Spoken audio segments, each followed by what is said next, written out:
Jai Guru, everyone. Jai Guru. Jai Guru. Welcome everybody to our next episode, the Yogananda Awake Minute to Minute podcast. Today we will be talking about minute 52.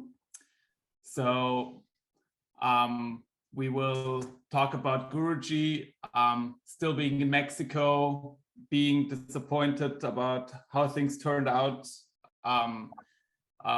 with Yogananda and the smear campaign, but now he's kind of getting the message slowly that he should come back, and there's some beautiful pictures and some music behind it, and we'll see also we see Sri Dayamata in there. So, but before we dive into the minute, let's welcome back a special guest, Pablo. Came on for the second time. How are you doing today, Pablo? I'm doing great. Glad to be back here, to be sharing this moment, this 1 minute with you. I mean, it's more than 1 minute, but the discussion about the 1 minute with you. Pablo, you're back by popular demand. Like, yes. I think you're like, you know, your YouTube, I don't know if you sent the link to everyone, but like the first like 2 days of your episode being launched, it was like through the roof. It was more popular than Britney Spears for some reason. Yeah, I got a lot of like social media contacts, you know, like a lot of people contacted me. Yeah.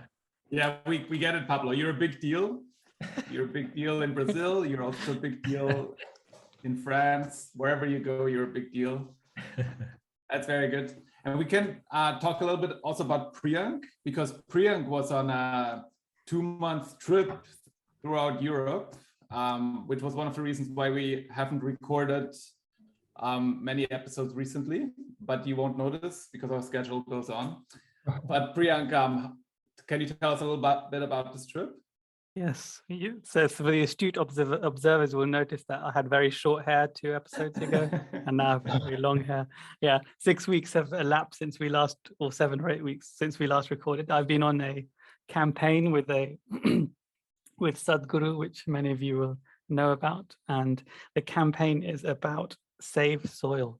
So we were traveling, well, Sadhguru is traveling from London all the way to India on his motorbike, meeting various government delegations, various environmental groups, various, you know, industry sectors about soil and the condition and the supposed or imminent extinction of our soil, in the sense that of desertification.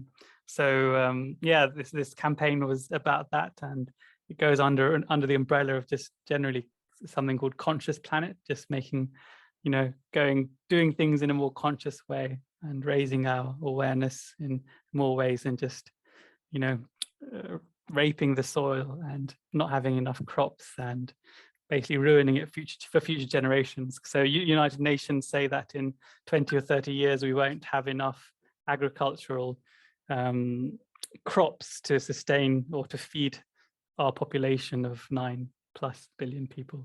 Yeah, Chris. Is this, when you say under the umbrella of Conscious Planet, is this something similar to Sadhguru's, I think, drive to plant trees, right? I think I donated quite a while ago to raising money, you know, toward planting trees. Is this something to do with that? Yes, it is a really good question. So in some of his talks, he talks about this. So like 20 years ago, when he first started doing environmental campaigning, he talked about something called Project Green Hands, which is like, you know, improving green cover in areas. And then he talked about rivers, which was talking about depleting rivers. And then that's what you donated trees for that project. And now this is about soil. So essentially it's always been about soil, but he's taken a roundabout approach to get there. So yes, it's all linked. It's quite a long project for him, actually, many decades. Mike. Nice. I watched a Netflix documentary recently that's called Kiss the Ground, and it was about the quality of our topsoil. And one of the #1 things that they told us we shouldn't be doing anymore is tilling the ground and leaving it uncovered for like long stretches of time, because that's when a lot of the microorganisms die in the ground and a lot of the CO2 gets released into the air. Is that related at all? Yeah, absolutely. So this is all established. Like, this is not like something new that Sadhguru is coming up with. He's just raising the bar of awareness. For example, apparently, if you have if 100 years ago, not in 1922, if you have an orange back then, to get the same nutritional content now, you have to have 8 oranges, and that is because of the way we've been doing industrial farming. We've basically been killing all the microbial biodiversity in the soil, and so like the organic content, which is what's needed for really good yield and really good healthy soil for future generations, is that it should be like over 6%. Like a rainforest would obviously be over 15%, etc. The soil would just be alive, and that's how it needs to be if it's to sustain us for going forward. Whereas what we're seeing is basically desertification, and then you can't grow crops, or you have to pump it with fertilizer to make anything grow. Apparently, would you believe this? 12,000 years ago, Saudi Arabia was a rainforest. So if we proceed with this way of doing things, then don't think that we can't create deserts wherever we live, even if it's in tropical climates. But anyway, Chris. I thought that the desertification to a grand extent was due to the wider climate change issues over many millennia, but interesting. And I just had a thought, like if anyone, whenever I'm listening to this and I'm watching videos on Sadhguru, he's talking about it. I have land here and planting agroforest and stuff like that here, but for many people, like what can they do? How can they support it? Yeah, so this is really the savesoil.org. They've got a little pack that you can basically write to your local member of parliament or local representative, and just Sadhguru is doing the work in terms of speaking to the UN, and he's speaking at the COP summit in a week or so, and by the time this we published, he'll already have done that. But he's basically raising this issue at the highest level, but he needs all of us to actually raise it with our local representatives, because if we don't care about it, then no one's going to care about a Sadhguru or any other scientist that raises the issue. It's the people that have to have the impetus. Yeah, Mike. When you're talking about COP summit, you're not talking about the big stand at the Liverpool Stadium. I think this one didn't the COP. I heard like what you said about fertilizer, that when they started using fertilizer in the 50s, that you just needed to add a tiny bit of it and it had tremendous results. And now, because our topsoil has eroded so much, you need to add tons of it to get the same yields that you got 50 years ago. Yeah, but it's just unsustainable. Like right now, the average, like in each country is different, but like the average farm in Europe, for example, will have like 0.8% organic content in the soil, and the rest of it you're making up the nutritional content by artificial means. It's just so as it reduces the organic content, it's just more and more unsustainable, and there's a tipping point where no matter how much chemicals you put in now, nothing is gonna grow. Interesting. Fascinating subject. Love to talk about this more. Let's move to minute 52. Minute 52 is like I said in the intro, Yogananda is in Mexico, and you see some beautiful shots. You see mostly shots of him. You see him pensive. You see him not really regretting his choices, but he's done with things. He is like in the mood where he's like, I've done my work there. The things didn't work out 100%, but I did my job. Divine Mother, send me back to India. That's what I really want. I want to be there with my kids in Ranchi or in Dihika, and they really appreciate my work. And he felt like not appreciated there. And you see some really nice pictures where he stands on the beach. You see him, you see the waves in the background, and you see different kinds of buildings also, and then it switches to before that you see Brother Vishwananda. You see him in Babaji's cave, and you see him meditating there, and it has a very contemplative vibe. I feel like it's because Guruji in the minute before, they said, you know, whenever Guruji had issues to deal with, the place he went to deal with them was within, right? So I imagine when he was in Mexico, he was meditating there a lot, contemplating, talking to Divine Mother, asking her for guidance, where to go next. Then the next card I see here, it says here, taking the dust off the ground. What does that mean, Priyank? So we see Brother Vishwananda go into, I think it's Mahavtar Babaji's cave, right?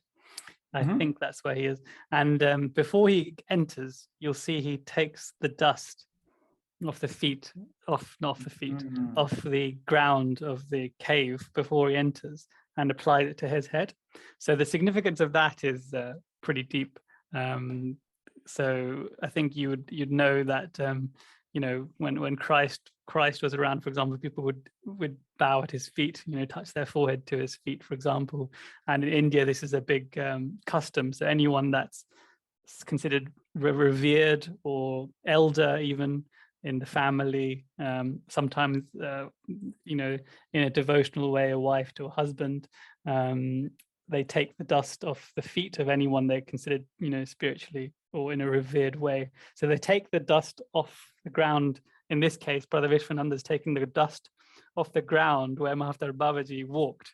So it's taking it even one stage further, and then they're applying it to their head and you know, and their forehead and the chakras. So it's kind of like making use of a consecrated atom that may be there still from that time where the divine, you know, the divine that was fully manifest in Mahavtar Babaji was there. And I thought that was it was less than a second, but it's so important. For example, you know, when you go to Mathura, which is where Krishna spent, where Krishna was born, there's a whole group of like temples right now. So it's a very holy city. We don't know where, you know, exactly he was born, but it was around that area. But whenever, for example, Uddhava, who was Krishna's cousin, when he visited Mathura, and he, before entering the precincts, he not only did he take the dust off the ground, he completely prostrated himself on the ground and touched his forehead to the ground. So this is, you know, this is like a level of devotion that, you know, is pretty immense. So when I went to Mathura, I unfortunately hadn't read about this. I just went in without doing any of, putting myself in this devotional frame of mind. But that is how you would approach a place of this level of significance. Chris, you were saying, yeah, it's a good thing to pick up on in this minute. I was looking at the little details in that, you know, few seconds of a clip that they shown, and to me, being relatively ignorant of these practices, maybe once upon a time that you were, Priyank, but it made me curious that I've watched videos of Sadhguru online. He's a physical being that many would consider as their guru. Now, we would have chosen Yogananda as our guru, but he's not physically, you know, with us still, unless, you know, maybe you would have some experience. I don't know, but generally speaking, you know, he's not physically here, so we don't have a physical guru. So he's passed on, but he's with us in a different plane. So we can't really pranam and bow to the feet of our guru. And when I see people doing it to Sadhguru, he often says, no, you know, don't bother with that, you know, stand up, please. You know, he often looks a little bit almost embarrassed, I would say, or not quite embarrassed, maybe the right word, but we would say, simply put, like, you know, get up. Yeah, you know, what's in general thoughts? What are your thoughts? I've got a good theory on that, because I think to retain credibility amongst the scientific community against, Muslims, against people of other faiths, that this would consider this kind of thing sacrilege, because you only bow to God, for example, in some faiths. And even though some may consider Sadhguru on par with God or representative, whatever you want to call it, if he shows that, or if he shows that his devotees are doing that, then it takes away that branch of the audience that would otherwise miss his message. For example, saving soil and conscious planet doesn't require you to have any affinity or any perception of Sadhguru as anything other than just a regular human being. So I think he plays on the way his devotees follow him very, very well, and that would cater to virtually everyone on the planet. So you don't need to consider him anyone other than just a regular human being. And obviously you probably know that he's something significantly more than an ordinary average Joe. Yeah, Pablo. Yeah, no, it's interesting that Chris mentioned that, because I remember reading in a very old SRF magazine that Yogananda said that in the beginning he was also a bit ashamed of having people pronaming to them and touching his feet and so forth. And I remember after some time he said he got used to it.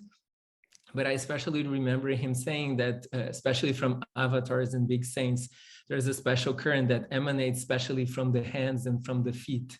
So for the people who are touching their feet, it's also something that is vibrationally, spiritually beneficial in different ways.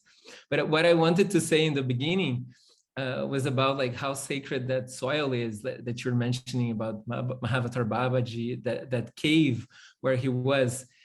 As we know from reading the autobiography of a yogi, I mean, Lahiri Mahashaya was there before in an incarnation with Mahavatar Babaji, probably meditating for years. I had the opportunity to visit the cave, as I think some of you also here have had the opportunity.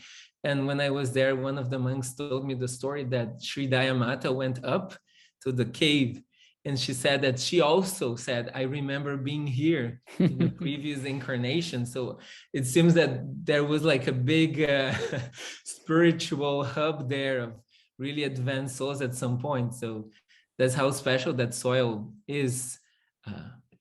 Well done, Pablo. We were thinking about how we could link our Save Soil Sadhguru thing to this minute, and somehow you've managed to pull it off with legal poise.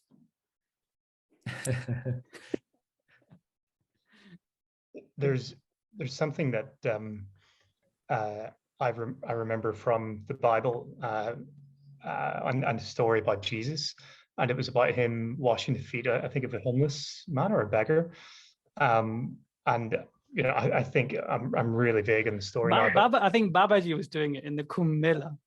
Yes, I don't know if it was Jesus. Was Jesus doing it as well? I think I'm pretty sure there's parables of Jesus doing it. Okay. Right? I'm going back to the Pope does it all the time, right? Who? The Pope always washes the feet of the poor people, right? Because of that story. Yeah. Interesting. But it was such a moving story to me at the time, to sort of treat others as you would want yourself to be treated. It was a really quite almost like a literal manifestation of that principle in a way, like really take care of others as you would like to be taken care of. There's so many mentions of feet in Autobiography of a Yogi. I just did a quick search on it. There's so many mentions of feet, sacred feet, bound to the feet. There really is a significance in that to Yogananda. This bowing at the feet was really significant. So maybe some of the listeners have some favorite stories about this that they would like to share. But just wanted to bring that up as well. Think ye in thy heart, lotus feet of thy Guru. Yeah, I would join in, but I would save the listeners that. We could do a choir next time. Maybe some people would appreciate it. I'm not sure. All right, let's move on to the next part, which is also part of Hindu tradition. And it's, you see Brother Vishwananda lighting an incense stick. And then the question that I had was like, where is it actually coming from? And how old the tradition is this. And apparently it's a very old tradition. It's like even in the oldest Vedas that they found, they already mentioned word of lighting incense sticks and also how to make them. And so this must have been used for thousands of years and is pretty common in Hindu households when they do their daily puja rituals, right? The idea is that the fragrance of the incense is kind of cleaning the air, maybe not literally, but the energy. Like you are creating an energy that is clean and you can use to contemplate to God, and you leave the world behind you. Kind of, this is how I understood that. Chris? Yeah, I was curious about this myself as well when I was watching the minute, and it sort of triggered a memory when I was a kid. Sitting with my mum. I went to mass with her one day, and you saw the priest going up and down the aisle with he was swinging like almost like a lantern of sorts, and it had incense burning within it, right? And at the time, I just thought this was so unusual for this church. I'd gone to a Protestant church as well, which was, it's, if anybody knows anything about Protestant practices, they're very, very plain. There's no decorations inside. It's very, very plain. So I don't think they do the incense burning there, but in Catholic church they do. But no one could answer my questions on it. I was sitting there as a kid going, "What is this? Why are they burnt? Like, what is that they're burning? Why is it? It smells great, like, but what is it?" So alien to me. I just found it curious that no one knew. Not one person could even hazard a guess. It was so removed from the practice. But I know we do it a lot, and so it's really curious to me as to why this is necessarily the case. But yes, Michael, I know as well, or I've heard that certain types of incense clear negative energy. I think that they used it even in the Mayan societies. It would come into clear negative energy with incense. But also one more physical kind of element to it is a memory trigger. So with smell, that we have connected very closely, with memory in the brain. And so when you're burning incense, possibly it's just a simple, good practice and method to get you into that zone, maybe when you're meditating, to kind of transport you back to that time and place when you previously smelt it. That is going to be a good side effect at very least. But it triggers like your limbic system, and I think it even helps release, serotonin or endorphins or something like that in the brain. So it acts like a very positive influence on you. But I'm more curious about the more ethereal, spiritual elements of it myself. I'm not sure, but curious to find out more. Chris, did people consider you as an annoying child? Yes. Yeah. Very, very much. Yeah. I got told. I remember asking too many questions about a train one day and got told to be quiet. No. Yeah, me too. I'm in the same camp. Maybe this podcast is just for people that are annoying children. Somehow we're together, asking the same questions as adults as we did when we were children. Yeah. Definitely. Impossible questions. I like that you said that it's kind of triggering your memory, right? The smell, because I feel like that often, especially like when you have the incense sticks. It always reminds me of some kind of religious kind of like time when you celebrate something. Somebody gave me once a pack of those incense crystals to burn, and I didn't really know what they were. It said incense on it, and I was like, okay, that's different. That's weird. Okay, so I burned one of them, and it had that same smell that you get when you go to a Catholic church. When they burn the incense in this metal thingy and then swing it around, right? Mm-hmm. And I was like, oh my God, I'm in church now. This is crazy.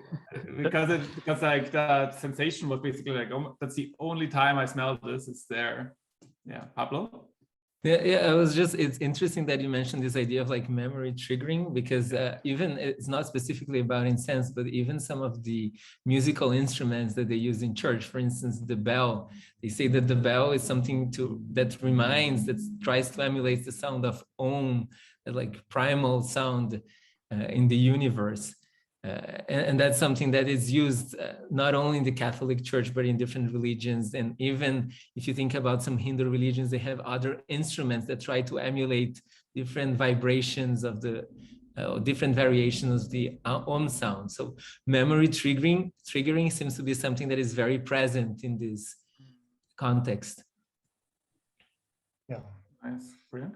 Yes, also about engaging the senses.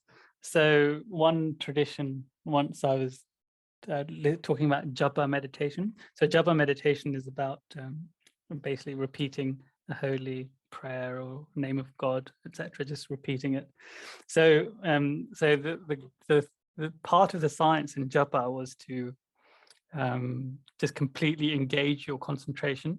So for example, you would light incense and then you would engage the japa meditation with the fragrance of the incense. Your nose would be in tune. Your eyes would be focused on perhaps a deity or a form of God that's in front of you. So your vision is in tune. The sound, your tongue is in tune because you're actually physically saying a name. So your taste buds basically are your mouth is completely in tune, and you're hearing what you're saying. And so then your ears are in tune, and then you got mala beads here like I have, and your fingers are feeling, in my case, a rudraksh or a tulsi mala, and you're feeling every single bead as you pass it over your fingers. So in that sense, all 5 of your senses are engaged, and therefore won't distract you from the object of your japa meditation, and therefore then hope to take you to a higher state of meditation. And just to add on to that, supposedly some of them help with focusing the mind, and overcoming stress, de-stressing you, which of course, with SRF is what we try to do. We try to focus the mind. We do the tensing and the breathing techniques initially to try to then get into that relaxation kind of mode. And I think wasn't it frankincense that Jesus was brought by the 3 kings, right? Frankincense and myrrh. So this is, I think, what the Catholic Church burns. Yep. Nice. I never know what the difference is between frankincense and incense, but I'm sure there's people who know this. So. It's taken from a tree, isn't it? The frankincense, and it's like is it like a sap or something from the tree? Okay. It's like taken from the base of a tree or something, harvested, and then you can do lots of stuff with it, including burning it, which most people do. But it's medicinal, I think, as well. Frankincense resin. Yeah, it has a distinct different smell than the incense we use for meditation, but yeah, much stronger, isn't it? It really encaptures your nose. Your senses, yeah. Yes, it does do that. All right, so so much on the topic of incense. What did you think of the altar that Brother Vishwananda made? So that for Pablo and for other listeners, there's like a picture of Babaji, there's a picture of Guruji with the garland of flowers, which it's quite a popular one. There's a couple of flowers, there's a candle, there's an incense. It's all like up against the wall. So he's like made a makeshift altar. I think it's in the cave. What do you guys make of that? Similar to your altar, Mike? Not really, but it's a really nice altar. Really big picture of Babaji, then a small Guruji picture. I mean, they're in Babaji's cave, so big picture of Babaji is important. Then one candle, just one candle lit in front of Babaji, and then all those flower garlands around it, and then the incense on the left. I think it's got some got some nice touch to it. I like it.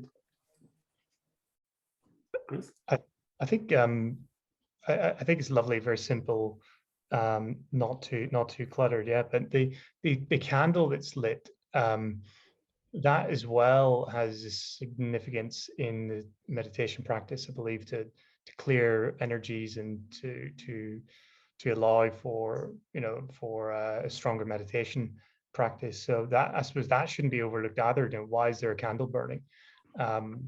But I think that's I think Sadhguru actually talks about this quite often, or not quite often, but there's YouTube videos of it, and he says, always have a candle burning, and that really helps certain, I think, not allows certain energies to take place in that space.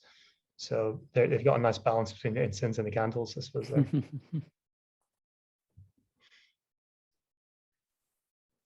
Yeah, I think the incense has a similar, I feel like it makes it feel more ceremonial when you have all those things, right? So if you want to do a long meditation, and like I do that sometimes when, especially during the pandemic, when we had all those long meditations at home, right? It was different. So then I was like, okay, I got all this incense, I got all those candles. So like 2 hours in, 3 hours in, I was like, okay, let's make this a bit more fancy around here. And put some incense on. the sales of like candles, incense just like through the roof. Yeah, then the neighbors came, complained. No. Yeah, no, but I feel like you can make your home, your perfect temple, right? Just with a few little touches like this. I'm sure most people are. I think I can personally, I go into deeper meditations at home than anywhere else. Well, it's maybe, they say, isn't it, anchoring your energetic spot if you go to that spot over and over again, right? I think Guruji. Yeah, you don't have to think about where you are. Yeah, I lock my meditation room now whenever if my young nephew's coming, he obviously just messes everything up in there, so I just lock it up now. Like once I used to, well, I wasn't here, but he came when I wasn't here, and he must have handled one of Babaji's pictures, and there's like a slight small scratch on it. I was like, oh no. And then his mum was like, but it's such a cute story, you'll think of him whenever you see that scratch. I was like, it's not really what I want to achieve when I'm meditating. And Manisha, that's you, that's my sister-in-law. Terrible. But it's interesting that you said that you go deeper at your home, especially now that we were talking about Babaji's cave, because they have this story that Babaji once said, if I'm not mistaken, to Dayamata, that she said that has that famous sentence: "You don't need to come to here, to meet me, to feel my presence. You can go into deep meditation wherever you are." So it's exactly what you're saying. I mean, also from your home, you can go very deep. You don't need to go to Babaji's cave necessarily. But it is important not to have the distractions, right? And to have your own areas set up. The Guruji talks about this quite often to say, make sure you're establishing that spot for yourself when you're not in the temple. So yeah, good practice. Absolutely. Yeah, good point. The Dayamata story. I think she did that for all of us, so we all know we don't have to go to Babaji's cave if we. Actually, I just remember that now. I think in the first convocation that I went in Los Angeles, I think it was 2006, something like that. I just remember that one of the nuns told this story about this devotee who went into a very deep meditation, and that the nun was telling the story. He found himself teletransported astrally to the Himalayas, and she found herself together with Babaji for a moment, in an astral vision. And then she said, she was having this amazing spiritual experience, but then the level of depth of concentration that was necessary for her to be in that environment, that super refined spiritual environment, was so deep. She was doing a long meditation, and she could handle to stay. She managed to stay there for a few, I don't know, seconds or minutes, and then she felt like that her concentration, she could not keep that level of concentration so deep to be able to remain in that environment, in that stage. So at some point she couldn't stick longer to that depth of meditation, and then she just went back, to her to wherever her physical body was. So that was the level of depth that was needed to be there. Nice. That's a fantastic story. I'm hoping for experiences like that in the future. You're not seeing experiences in meditation.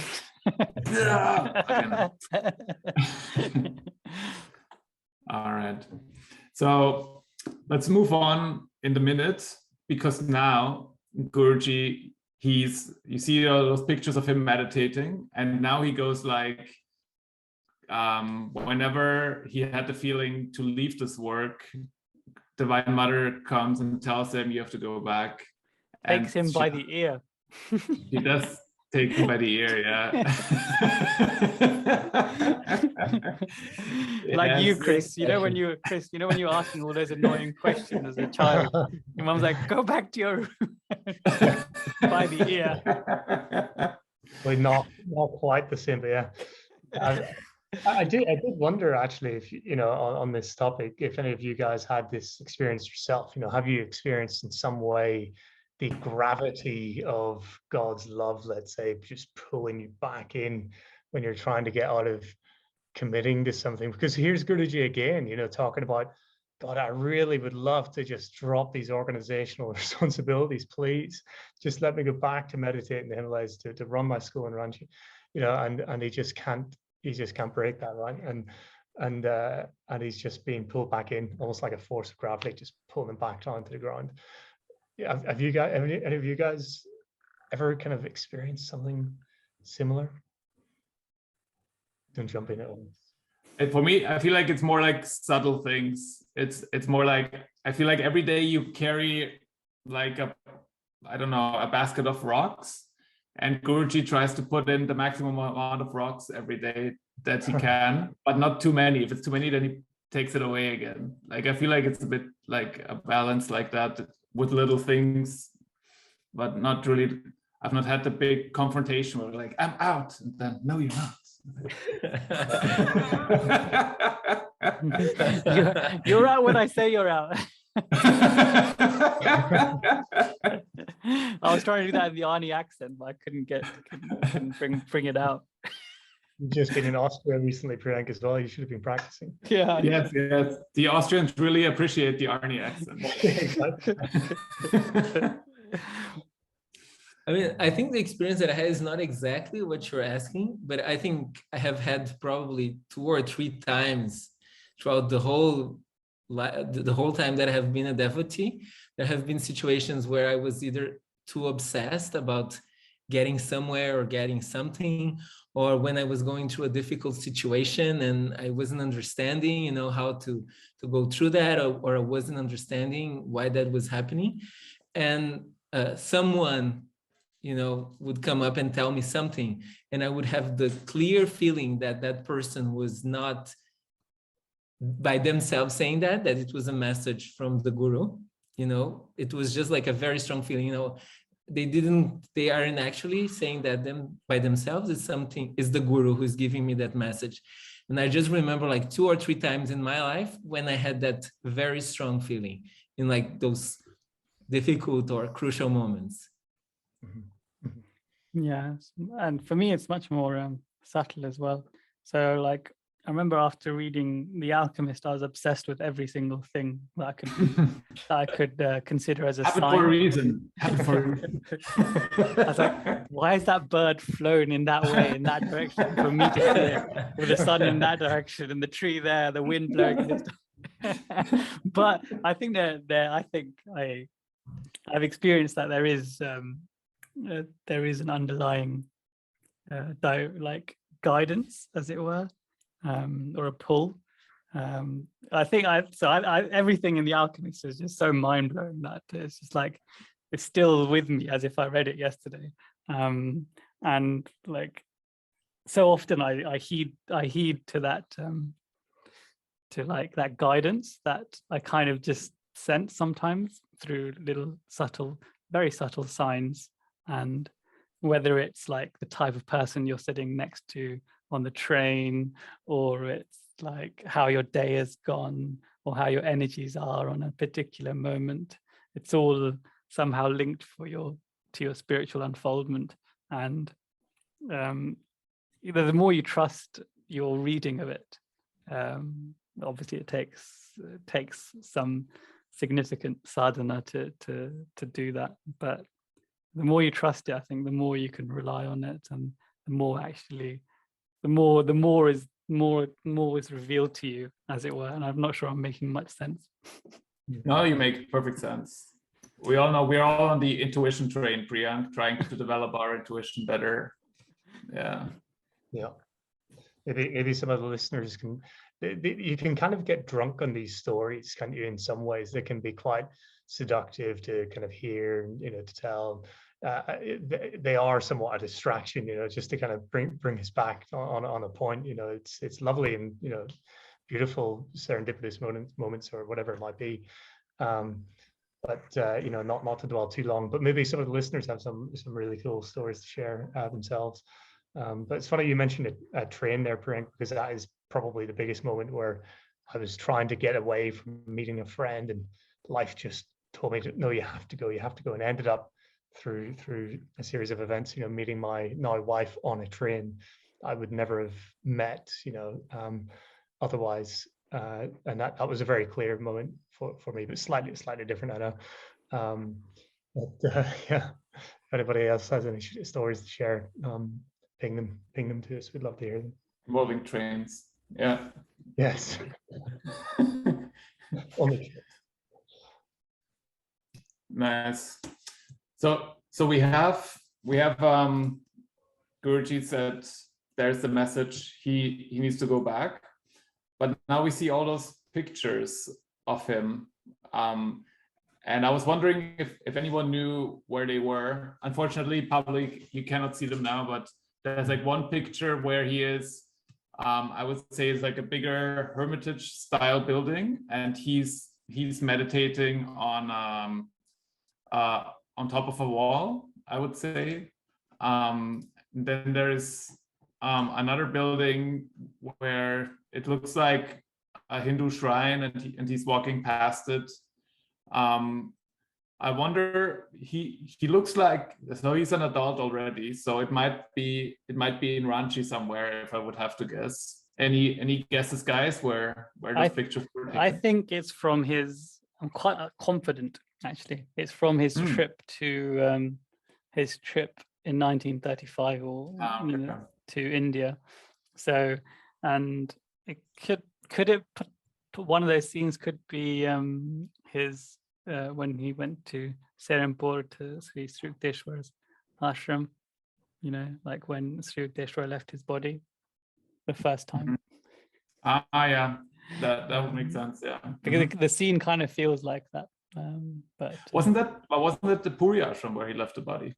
Was it? I can't remember. I think so. Okay. Yeah. But it could be that one. Could be the Puri ashram as well, or either one. Was the serum? Oh, so but there's okay. I know I'm mixing stuff up because there's also a Dakshineswar ashram, right? But that didn't exist back then, I think. Yeah, no, that wasn't a Sri Yukteswar. Yeah, no, I don't think that existed at the time. But yeah, it could also be Ranchi. You're right, but I don't think I've seen any building like that from the pictures of Ranchi. Anyone knows? Yeah. Please tell us. Yes, if anyone knows, please tell us. One thing that once a sentence that came up in the movie was like how he says that for him non-attachment is the easy part. So he's kind of not really looking forward to going back to Mount Washington and running it again. He would be very happy just to meditate somewhere by himself and have communion with God instead. So I found that striking. Whereas for a lot of people, it's the other way around, that the attachment to the world is actually the thing that keeps us here, but he doesn't have that problem. He spent all this effort into there, and he would be just as happy to leave it all there and say, God, I'm with you now, which I found very interesting. Chris? I did find this very interesting as well, and from a couple of perspectives. One that, yes, Mike, as you point out, most people would have a difficult time with turning themselves away from the material planes and general life that we all, life drama that we all get caught up in. But I did think to myself that, we've talked about it before, and on certainly one level, it shows that Yogananda really did have a struggle with this, with his responsibilities in life as to what he could and should be doing. And it is somewhat of a solace to me to say that, in life, there's not really many guarantees. There may well be some figuring out that you have to do along the way, and you have to trust that intuition. You have to go back to that inner peace and sanctum that, we've talked about in the previous minute. And really, this is, what we're being taught here, isn't it? That there's going to be a lot of ambiguity and, decision making to do throughout life. You're not always going to know exactly what might be the best thing for you, and to surrender and to kind of go within and listen to that voice in the back of your mind, maybe in the medulla oblongata or something, like talking to you, saying like, hey, there's a bigger picture here. Maybe don't be selfish and do what maybe you purely want to do. You've got to look after your brother and sisters as well. And yeah, it's not all that clear. And so me, looking at this, thinking, okay, well, what lessons are there? Is a big one, because there's so many opportunities in this life, and to do things and to be places, and more than ever, really, isn't there? We've got so many opportunities now, so many options. What to do, how to do it. It's a big question. So watching this just makes me think, okay, well, the answers aren't they're not in front of you, they're within you. And that's the real guide to turn to. And Yogananda is teaching us this through his trials and tribulations that we're watching, which is quite well put in the documentary.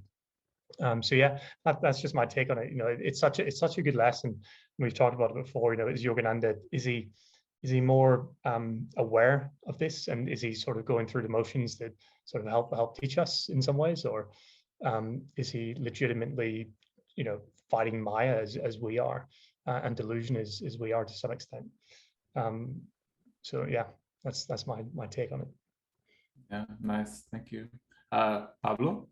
I really liked what she said about being difficult to choose, having so many options and not knowing exactly sometimes what we should do, and then trying to rely on the divine connection, on a personal relationship with God, to try to find the right way. But I also wanted to come back to Mike's previous point about those great souls. For them is the easiest part is non-attachment. And the first thing that came to my mind when I heard about the story in the 1 minute was a similar story that Dayamata says when she had this near-death experience, I think in the 40s. I don't know if you are going to remember that. She tells in one of her books. So she has this near-death experience where she sees herself going into another realm of existence, probably a much higher astral or causal plane, where she says, wow, I can see that I am dying, but now I'm going into this much better plane, this much better place. And as she was going there, she said Divine Mother's voice telling her, my dear, this is death. Are you ready for it? And then she says, how can one not be ready for it? I'm leaving this gross planet behind. I'm entering this amazing plane, where there's so much more happiness, so much more fulfillment, so much more connection with God. But then Divine Mother comes back and says, but if I ask you to come back, are you going to come back?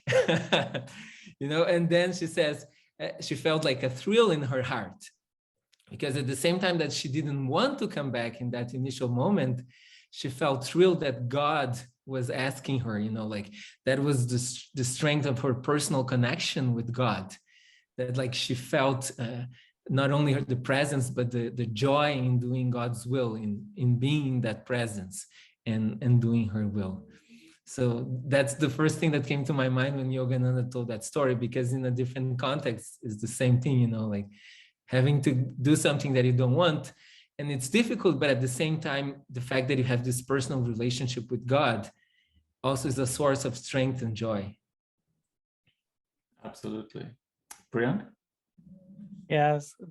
So he, in this section, he says, walking away under the guise of renunciation, all non-attachment is the easy path. I was just thinking, who is this easy for?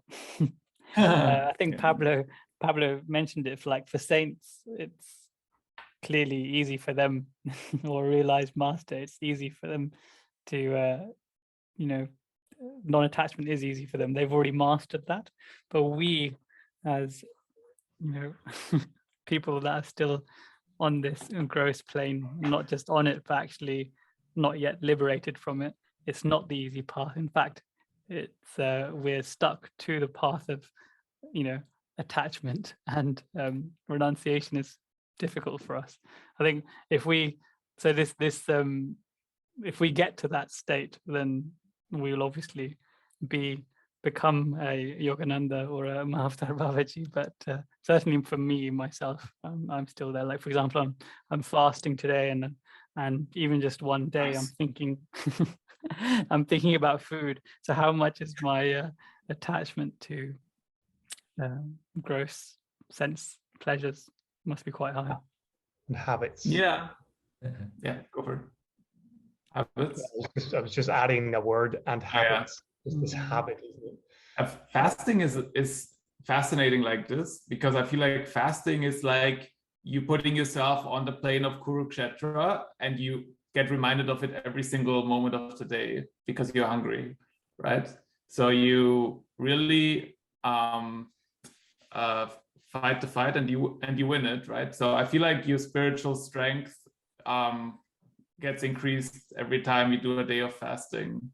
I think that's probably, like Guruji mentions all the health reasons, but he also says how it strengthens your resolve and your willpower, right? So it like works in both ways for you.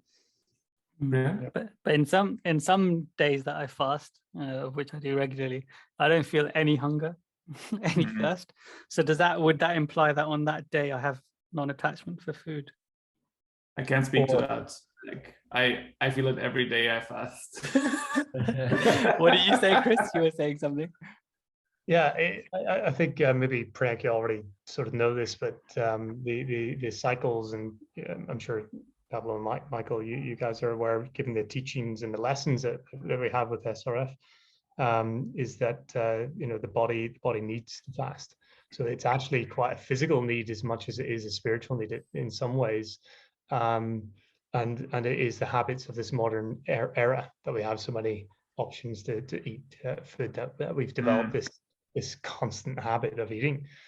So it's actually going back to more of the basic physical demands of the body to rest and recuperate, and to kind of go back to it. So it's probably, for me, it's more. I remember asking Priyank, I think you and Mike, one time about fasting, and the response was, oh, well, you just need to listen to your body. So in general, there's going to be that balance, isn't there? The body needs that, and that's probably a really difficult thing for some people who don't fast to hear, because like, what the hell? Like, I'm always asking for food, but I don't know if that's true. Yeah. Sri Yukteswar says the body is a treacherous friend, right? Give it its due, but no more. Yeah.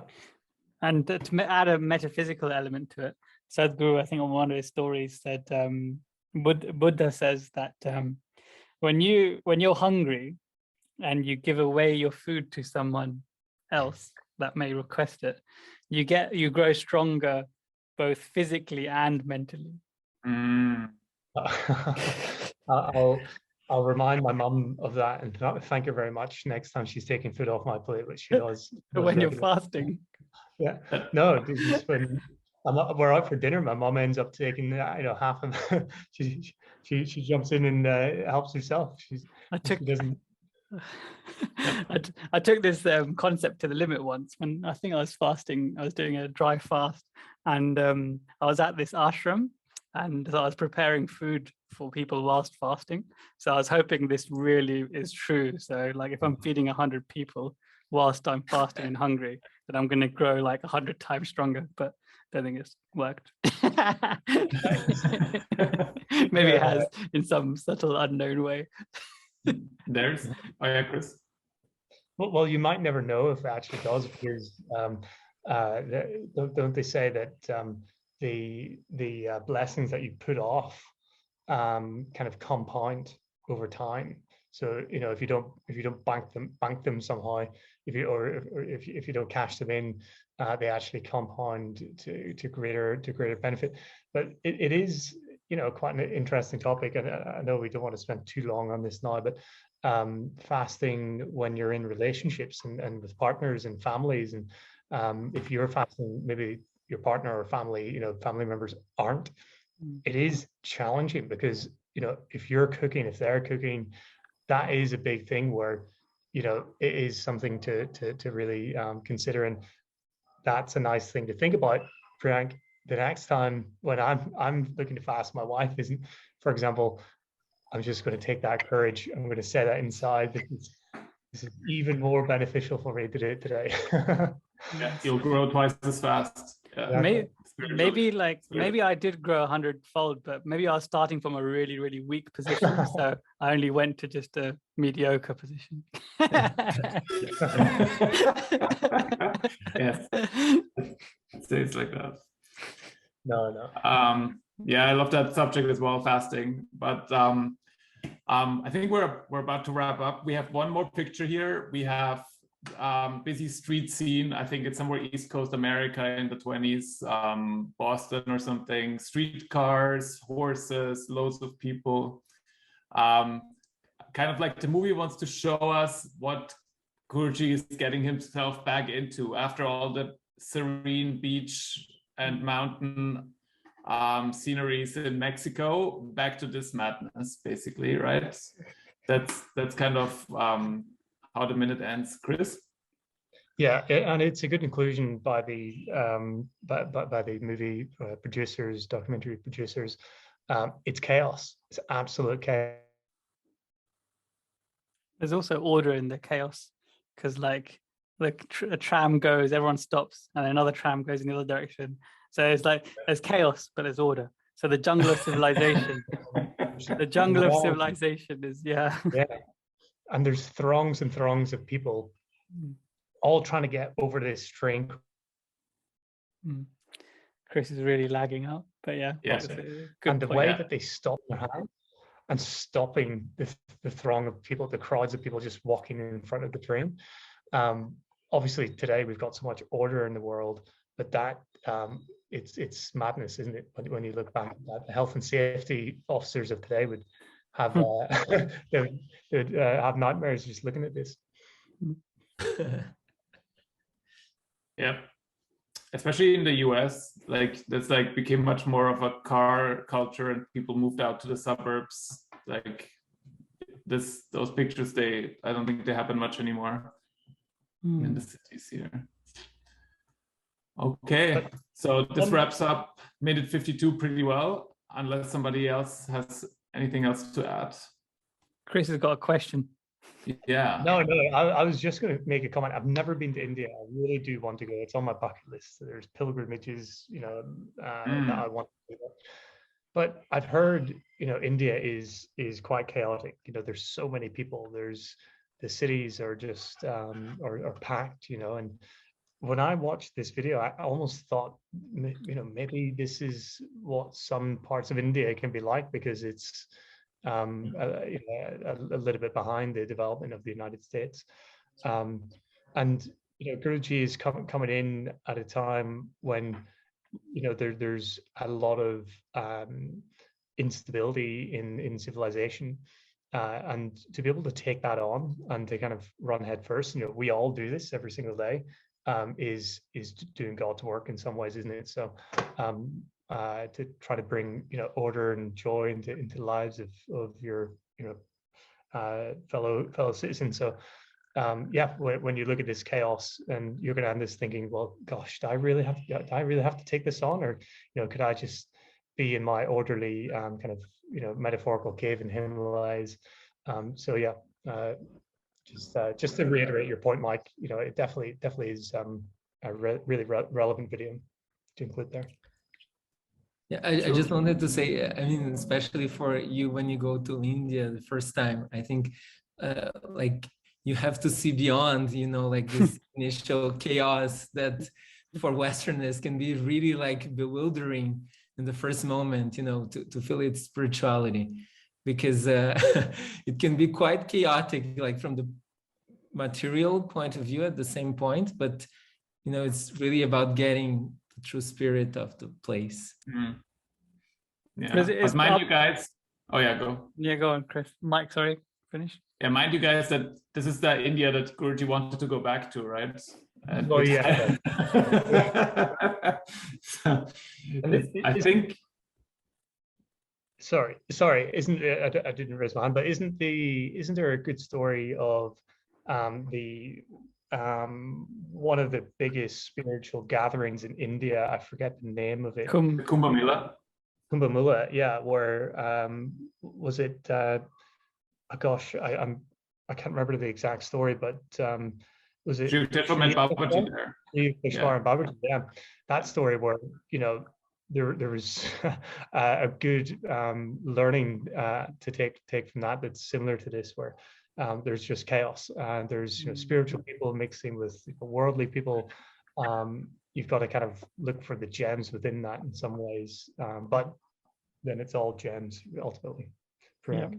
Is like this part was be like the wise ant that can decipher the sand grain from the sugar granule amidst a heap of the sugar from the sand. Yeah, something like that. Yeah.